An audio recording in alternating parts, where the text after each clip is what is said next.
శీర్షిక last option. రచన పావని రామకృష్ణ. చదువుతుంది ప్రియదర్శిని. కిషోర్ నాన్నగారి ఫ్రెండ్ అయిన వాసుదేవ్ ఎదురుగా విజిల్ వేసుకుని బైక్ మీద వస్తున్న కిషోర్ని ఆపి, ఏరా కిషోర్, ఇంజనీరింగ్ పూర్తి చేసి ఏడాదయ్యింది. ఇంకా ఏ ఉద్యోగం చూసుకోకుండా ఇలా ఊర్ల మీద బలాదూర్ తిరగడమేంట్రా? మీ అమ్మ మీ నాన్న నీ గురించి ఎంత బాధపడుతున్నారో తెలుసా అని అన్నాడు. వెంటనే కిషోర్, మీరు బాగా చెప్పారంకుల్. మీలాంటి మోటివేషన్ పర్సన్ ప్రతి ఇంటికి ఒకడు ఉండాలి. మీరిచ్చే మోటివేషన్తో అసలు బుక్స్ కూడా ఓపెన్ చేయనవసరం లేదు. డైరెక్ట్గా వెళ్ళి మరుసటి రోజే ఆర్ఆర్బీ జాబ్ కొట్టేయొచ్చు అని అతను అంటుండగా కరెక్ట్గా అప్పుడే కిషోర్ ఫోన్ రింగ్ అయింది. అప్పుడు కిషోర్, ఒక్క నిమిషం అంకుల్, ఫోన్ వస్తుంది అని పాకెట్లో ఫోన్ తీసి, హలో చెప్పరా అని అన్నాడు. అటువైపు నుంచి ఫోన్లో వంశీ, ఒరే కిషోర్, ఎంతసేపురా, సినిమాకి టైం అవుతుంది. చాలాసేపటి నుండి వెయిట్ చేస్తున్నాం, త్వరగా రారా అని అన్నాడు. వెంటనే కిషోర్, నోర్ముయ్యరా, సినిమా ముందా అంకుల్ మోటివేషన్ ముందా? ఇక్కడ ఫ్రీగా ₹1 కూడా తీసుకోకుండా ఫ్రీ క్లాసులు ఇస్తుంటే నీకు విషయం తెలుసా? అంకుల్ మోటివేషన్ క్లాసెస్ కనుక వింటే నువ్వు రాత్రికి రాత్రే అంబనైపోతావు తెలుసా? వాళ్ళ అబ్బాయి అలాగే అయిపోయి ఇప్పుడు సినిమాకు రమ్మని నాకు ఫోన్ చేస్తున్నాడు అని అనగానే, వాసుదేవ్, ఇప్పుడు ఎవరితో నువ్వు ఫోన్లో మాట్లాడేది? మావాడితోనే కదా అని అడిగాడు. వెంటనే కిషోర్, కాదంకుల్, ముఖేష్ అంబానీ అని అనగానే కిషోర్ చేతిలో ఫోన్ వాసుదేవ్ లాక్కుని, ఒరేయ్, నువ్వు ముందు అర్జెంటుగా ఇంటికి రారా, నేను నీకు ఫ్రీ షో చూపిస్తా అంటూ ఫోన్ పెట్టేసి కోపంగా కిషోర్ వైపు చూసి లోపలికి వెళ్లిపోయారు. ఆయన వెళ్లిపోగానే ఆ ఫోన్ తీసి కిషోర్ చెవి దగ్గర పెట్టుకునేసరికి వంశీ, ఒరేయ్, ఇప్పటి వరకు నీకు క్లాసెస్ ఇస్తుంది మా నాన్నని చెప్పాలి కదరా. ఇప్పుడు చూడు, నువ్వు చేసిన పనికి ఈరోజు నాకు ఇంట్లో ఉంటుంది చూడు అని అన్నాడు. వంశీ భయాన్ని గమనించి, ఊరుకోరా, ప్రతిదానికి భయపడతావు, ఉండు, ఇప్పుడే సినిమాకొస్తున్నా, ఏమైనా ఉంటే అక్కడ మాట్లాడుకుందాం అంటూ ఫోన్ పెట్టేసి కిషోర్ సినిమాకి బయలుదేరాడు. అలా సినిమా చూసి ఇంటికి రాగానే ఎదురుగా మాధవరావు అటూ ఇటూ తిరుగుతూ కోపంగా కిషోర్ కోసం ఎదురు చూస్తూ ఉన్నాడు. కిషోర్ బండి దిగి లోపలికి వస్తూ ఎటకారంగా, ఏంటి నాన్న, అమ్మాయి రోజేమైనా డ్రై ఫ్రూట్ చికెన్ కర్రీ చేసిందా ఏంటి, అరగటానికి అటూ ఇటూ తిరుగుతున్నావు అని అనగానే మాధవరావు కోపంగా, నీకు ఈ ఎటకారాలే తగ్గించమని చెప్తున్నా. ఇప్పటి వరకు ఎక్కడెక్కడ తిరిగొస్తున్నావురా? అసలిప్పుడు నీకు టైం ఎంతైందో తెలుసా అని అడిగాడు. వెంటనే కిషోర్, అందుకే మీకు చెప్పాను, చేతికి ఆ వాచ్ పెట్టుకోకండి. మీకు టైం తెలీదు. అది తెలియక మిమ్మల్ని ఎవరైనా టైం అడిగితే మీరక్కడ టైం చెప్పలేక ఇక్కడికొచ్చి ఆ ఫ్రస్ట్రేషన్ అంతా నా మీద చూపిస్తారని. చెప్తే వింటేగా? ఆహా, వినరు. స్టైల్గా నేను ఈ ఊరికి ప్రెసిడెంట్ అని చెప్పి చేతికి వాచ్ పెట్టుకుంటూ తిరుగుతారు అని అన్నాడు. ఇంతలో లోపల నుంచి కిషోర్ తల్లి సుజాత, ఏంట్రా మాటలు నాన్నను పట్టుకొని? నాన్నతో ఎలా మాట్లాడాలో తెలియదా? నువ్విలా మాట్లాడితే నీకన్నా చిన్నవాడు అశోక్ కూడా నిన్ను చూసి ఇలాగే తయారవుతాడు అని అందే.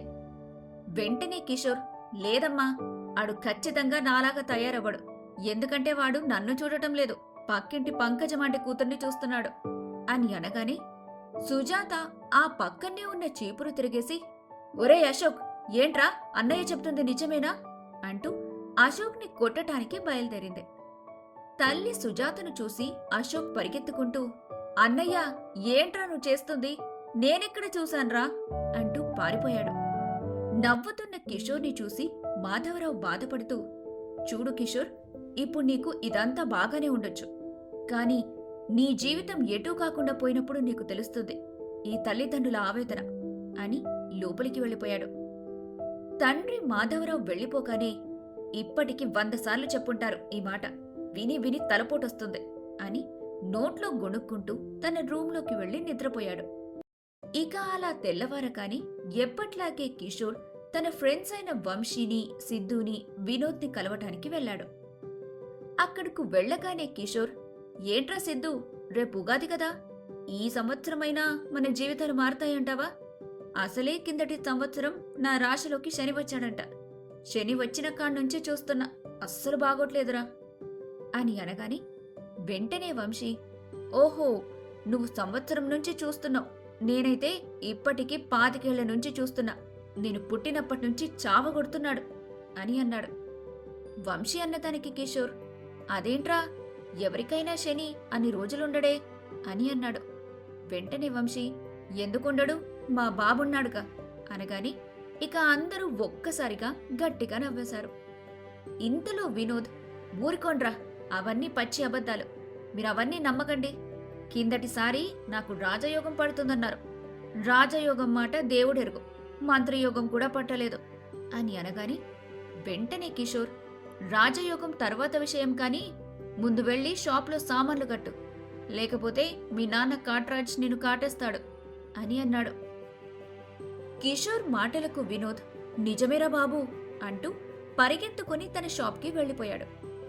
ఈలోగా అటు నుంచి సైకిల్ మీద సుబ్బారావు గారు వస్తూ, ఏంట్రా వంశీ, నిన్న రోడ్డు మీద ఆగి ఎవరో అమ్మాయికి లైన్ వేస్తున్నట్టున్నావు అని అడిగారు. వెంటనే కిషోర్, అవును సుబ్బారావు అంకుల్, కరెక్ట్ సమయానికి వచ్చారు. ఆ అమ్మాయి ఎవరనుకుంటున్నారు, మీరు లైన్ వేస్తున్న ఆంటీ కుదిరే. ఎలాగో మీరు అంకుల్ అవుతారు కదా, ఆ అమ్మాయి కూడా వరుసవుతుంది. ఒకవేళ వాళ్ళ నాన్నగారు ఒప్పుకోకపోతే మీ హెల్పే తీసుకుందామని అనుకుంటున్నాం, మరి మీరేమంటారు అని అన్నాడు. కిషోర్ మాటలకి సుబ్బారావు గారు మనసులో, పొద్దున్నే మీ నోట్లో నోరు పెట్టాను చూడు, నాది బుద్ధి తక్కువ అని తిట్టుకుంటూ వెళ్ళిపోయాడు. అలా కిషోర్ అందర్నీ ఆట పట్టిస్తూ ఆనందంగా సరదాగా ఉండగా అనుకోకుండా ఒకరోజు కిషోర్కి వంశీ వాళ్ల నాన్నైన వాసుదేవ్ నుంచి ఫోన్ వచ్చింది. కిషోర్ ఫోన్ లిఫ్ట్ చేసి, చెప్పండి అంకుల్, ఏంటి విషయం, ఎప్పుడూ లేనిది నాకు కాల్ చేశారు అని అడిగాడు. వెంటనే అతను గట్టిగా ఏడుస్తూ, కిషోర్, వంశీకి ఏమైందో ఏంటో తెలియటం లేదు, మంచం మీద చలనం లేకుండా పడున్నాడు. నువ్వొక్కసారి తొందరగా రావా, నాకు భయమేస్తుంది అని భయపడుతూ కిషోర్కి చెప్పాడు. ఆ మాట వినగానే కిషోర్ పరుగున వంశీ వాళ్ల ఇంటికి వెళ్ళాడు. మంచం మీద పడున్న వంశీని అలా చూడగానే అసలు కిషోర్కి ఏమీ అర్థం కాలేదు. వెంటనే అంబులెన్స్కి ఫోన్ చేసి హాస్పిటల్లో జాయిన్ చేశారు. జాయిన్ చేసిన కొద్దిసేపటికే డాక్టర్ వచ్చి కరెక్ట్ సమయానికి తీసుకొచ్చారు, లేకపోతే అతను బతికేవాడు కాదు. ఇప్పుడు ప్రస్తుతానికైతే అలాంటి సమస్య లేదు, హీఈస్ అవుట్ ఆఫ్ డేంజర్. అసలంతా హెవీ డోస్ స్లీపింగ్ పిల్స్ వేసుకోవాల్సిన అవసరమేమొచ్చింది? అతను ఏ విషయం గురించో ఎక్కువగా స్ట్రెస్ అవుతున్నట్టు అనిపిస్తుంది. అతను కొద్దిసేపటి తర్వాత స్పృహలోకి వస్తాడు. అసలేం జరిగిందో, ఏ విషయం గురించి అంత హెవీ స్ట్రెస్ తీసుకుంటున్నాడో కనుక్కొని దాన్ని తగ్గించడానికి ప్రయత్నించండి అని చెప్పి అక్కడి నుంచి వెళ్ళిపోయాడు. అలా కొంతసేపటికి వంశీ స్పృహలోకి రాగానే అందరూ వెళ్లి వంశీని చూసి ఏడుస్తూ ఉన్నారు. వెంటనే వంశీ తండ్రి వాసుదేవ్, అసలెందుకురా ఇలా చేశావు, అసలు నీకు చనిపోయేంత కష్టమేమొచ్చింది, నిద్రమాత్రలు మింగటమేంట్రా అని అడగ్గానే కిషోర్ మధ్యలో వచ్చి, మరేం చేయమంటారు అంకుల్, అంతకు మించి వాడింకేం చేయగలడు? నిజానికి ప్రతి ఒక్కరు కూడా జాబ్ చేయట్లేదా అంటూ అడుగుతూ ఉంటారు. ఇంట్లో మీరేమో ఎదురింటి వాళ్లతో పక్కింటి వాళ్లతో కంపేర్ చేసి ప్రతిరోజు మమ్మల్ని చావగొడుతూ ఉంటారు. మేమేమో మాకు ఇష్టం లేకపోయినా మా గోల్స్ని, మా గమ్యాన్ని వదులుకొని మీ ఇష్టం కోసం మీరు బాధపడకూడదని, మాకు నచ్చకపోయినా ఏవేవో జాబ్స్ కోసం ప్రయత్నిస్తూ వాళ్ల కాళ్లా వేళపడినా వాళ్లేమో మాకు జాబ్ ఇవ్వరు. నాకు అర్థం కాని విషయం ఏంటంటే, ఎగ్జామ్స్ రాసేటప్పుడు ఆ పేపర్స్లోనే చాలా ఆప్షన్స్ ఉంటాయి. ఆ పేపర్ తయారు చేసేవాడు మేమెవరూ తెలియకపోయినా మాకు అన్ని ఆప్షన్స్ ఇస్తాడు. కానీ మీరు, సరే ఈ జాబ్ కాకపోతే ఇంకొక జాబ్, కాకపోతే ఇంకొక ఏడాది ట్రై చేయి, నీ వెనుక మేముంటాం, నువ్వేం కంగారు పడకు, బెంగపడకు అని ఒక చిన్న భరోసా కూడా ఇవ్వరు. అలాంటప్పుడు ఇలా అందరితో మాటలనిపించుకుంటూ, అందరితో చీదరించుకుంటూ, ఏ ఉద్యోగం లేక ఉద్యోగాల కోసం ప్రయత్నించి ఇలా చివరికి సూసైడ్ చేసుకోవడం తప్పితే మాకు ఇంకేం ఆప్షన్ ఉంది చెప్పండి? ఇదే కదా మాకుండే లాస్ట్ ఆప్షన్. అందుకే వాడు కూడా ఆ లాస్ట్ ఆప్షన్నే ఎంపిక చేసుకున్నాడు అని అన్నాడు. వెంటనే వాసుదేవ్, అదేంట్రా అలా అంటారు? మేమేం ఆలోచించినా ఏం చెప్పినా మీ మంచి గురించే కదరా, మీ భవిష్యత్తు ఎక్కడ పాడవుతుందనే కదా అని అన్నాడు. అప్పుడు కిషోర్, నిజమే అంకుల్, మీరు మా గురించి ఆలోచిస్తున్నారు, కాకపోతే మా గురించి మాకన్నా మీరే ఎక్కువ ఆలోచించి మమ్మల్నిప్పుడు ఈరోజు ఈ పరిస్థితుల్లో ఉండేటట్టు చేస్తున్నారు అంటూ ఉండగాని వెనక నుంచి కిషోర్ తండ్రి మాధవరావు, తల్లి సుజాత, ఇక నోర్ముయిరా, ఇప్పటికే చాలా ఎక్కువ మాట్లాడావు అంటూ ఇద్దరూ నడుచుకుంటూ వచ్చి, మా పెద్దవాళ్ళేం చేసినా ఏం చెప్పినా అన్నీ ఆలోచించి చెబుతాం. ఎందుకంటే మేము మీ వయసు నుంచి వచ్చిన వాళ్లమే, ఇలాంటి పరిస్థితులను ఎదుర్కొని నిలబడిన వాళ్లమే. కాకపోతే మా కాలంలో మాకు చాలా ఓపిక, సహనముండేది. కాని ఇప్పుడు పిల్లలకు ఓపిక, సహనం రెండూ లేవు. అందుకనే ముందున్న ఆప్షన్స్ అన్ని వదిలేసి చివరి ఆప్షన్ని ఎంచుకుంటున్నారు.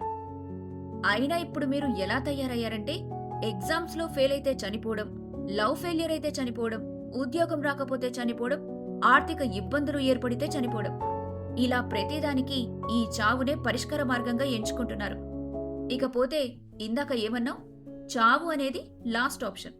అదే నా ప్రకారమైతే అసలది ఆప్షనే కాదు. ఎందుకంటే ఈ సమాజాన్ని ఎదుర్కోలేక ఏమీ సాధించలేని వాళ్లు మాత్రమే చనిపోతారు. ఏదైతే అదైందని తెగించి ముందడుగు వేసేవాళ్లు ఎవరు కూడా ఓడిపోయినట్టు చరిత్రలోనే లేదు. ఆ చావడానికి ఉపయోగించే ధైర్యమేదో బతకడానికి ఉపయోగించండి అని చెప్పి ఇద్దరూ కూడా వంశీ దగ్గరికి వెళ్లి అతన్ని చూసి వంశీ తల్లిదండ్రులతో మాట్లాడి అక్కడ్నుంచి తిరిగి ఇంటికి వెళ్ళిపోయారు. అందరూ బయటకు వెళ్లిపోగాని కిషోర్ మెల్లగా వెళ్లి వంశీ పక్కన కూర్చున్నాడు. వంశీ బాధగా, ఇందులో మా నాన్న తప్పేం లేదురా, నిజమే కదా, ఉద్యోగం లేకపోతే మనకెవరూ విలువివ్వరు, మనల్ని మనుషుల్లా కూడా చూడరు. అలాంటి మనుషుల వల్లే ఈరోజు నేను ఈ స్థితికొచ్చాను.